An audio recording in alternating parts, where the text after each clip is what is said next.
Yemen's drone used to attack Saudi Arabia is from the CCP. Syria's drones were also given by China.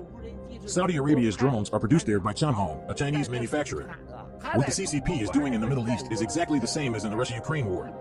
Xi Jinping would say that the United Nations and the United States do not do anything, so he has to do the work, and China is a responsible country, and all disasters are caused by the United States. He will also claim that the drones in Saudi Arabia, Yemen, and Syria are all provided by Americans.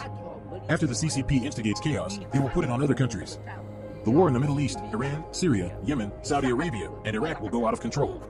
The CCP wants to take control of the energy resources in the Middle East in the middle of the wartime, and to change the Middle East oil Euro and U.S. dollar settlement into RMB settlement.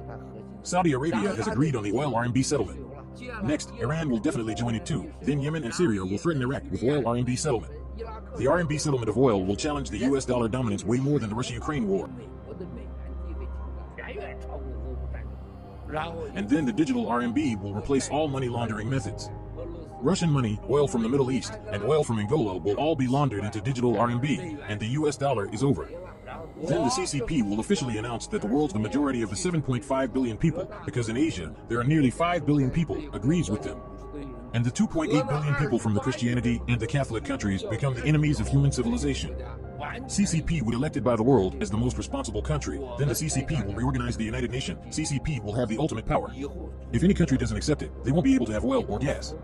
Europe is finished. No one uses the US dollar. Everyone uses digital RMB, and the United States can no longer sanction them. Whoever was sanctioned by the United States in the past would go to the CCP. Weak countries would also listen to the CCP.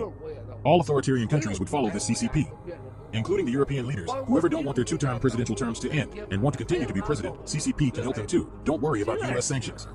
This is the key issue. CCP's ambition towards Taiwan is for the chips and technology in order to bring down the US technology supply chain. If the US technology supply chain is broken, and Europe is defeated by the Middle East gas and oil, in the future, there will be a food crisis, a collapse of financial markets, and a collapse of social order. All supply chains would be broken.